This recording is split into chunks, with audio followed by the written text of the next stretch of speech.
It's sad. My first impression was, what have they done to this guy? You know, there's a guy, went to school here in town, went to St. Michael's, some of my children went there, then went on to West Point, you know, strong, handsome guy, and look at him, you know. So, yeah, that was my impression.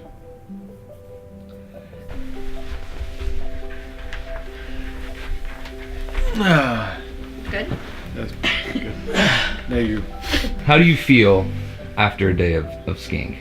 Tired. Fulfilled. Fulfilled. Yeah, I do. Because I got something. He accomplished something. Yeah. Normally he's walking, holding on to someone or holding on to rails. He gets out on the mountain, he's like anybody else. And he's moving. So he has that sense of speed. He gets no other place. So of course he's going to embrace that because he's being athletic and he's fast. Yeah, who doesn't want to be fast? He's probably the best person I know that shouldn't be alive. And it's an interesting way to phrase it because there's no way he should be here. And no matter which way you look at it, if you take that opportunity and move forward, that's Andy.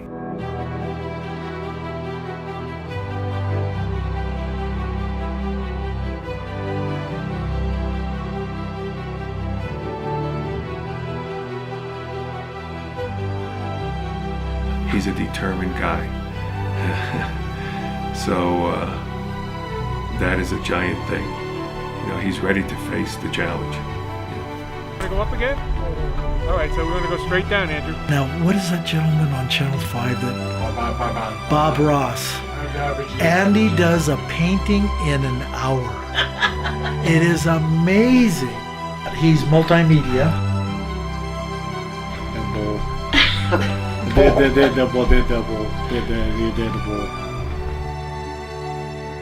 Andy was born in LA, actually Bellflower, and he was born a year before we moved out here. And at that point, Andy just became a New Mexican. And Andy found a very interesting path, which surprised us quite a bit, because early on he expressed an interest in going to one of the military academies. West Point was a major transition, but in his senior year they had the bombing of the trade towers, 9/11. These cadets knew for a fact that they were going to be the point of the spear and involved in what's going on.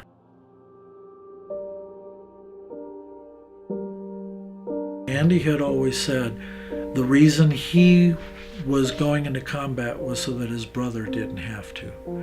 His commitment was for other people in a broader purpose, and it's to serve that mission. And so we're comfortable with that. It turns out that Andy was part of a special task force that went in on an assault. In that assault, he was injured. And because it was clandestine, nobody knows what kind of medical attention he got or should have received.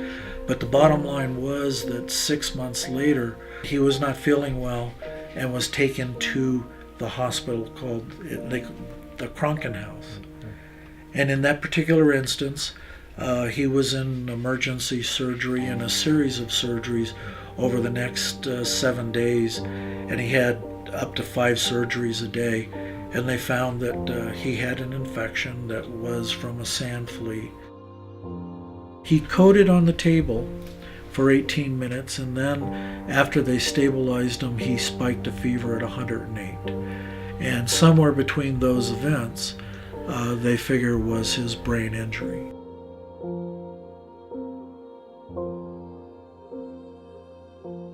With the brain SPECT scan, he's lost utility anywhere from 60 to 80% of his brain. The one epitome of all this is about 5 years ago, Andy skied, I want to say it was 83 or 84 days in the ski season.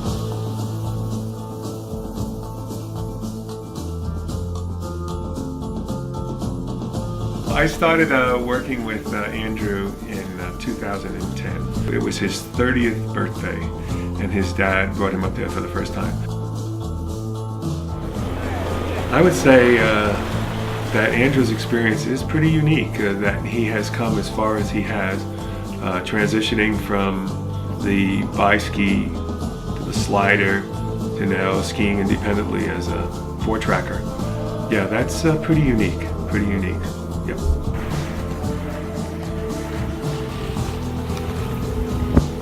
You can't tell him he can't do it. He wasn't supposed to get out of bed, and he certainly wasn't supposed to be riding horses and skiing. And to tell people that he's skiing blue, untethered, you kind of go, wait a second, he can't do that because he can't stand up, really, but he skis.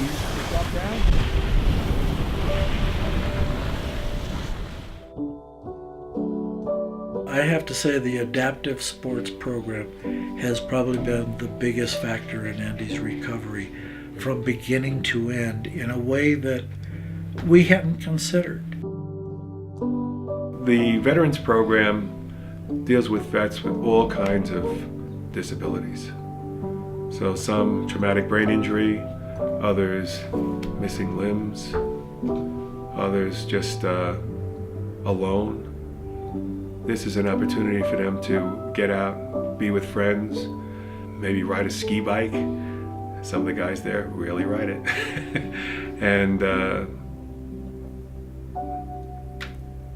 and just feel like they're part of a community, so they're not isolated. And I think it's a tremendous program.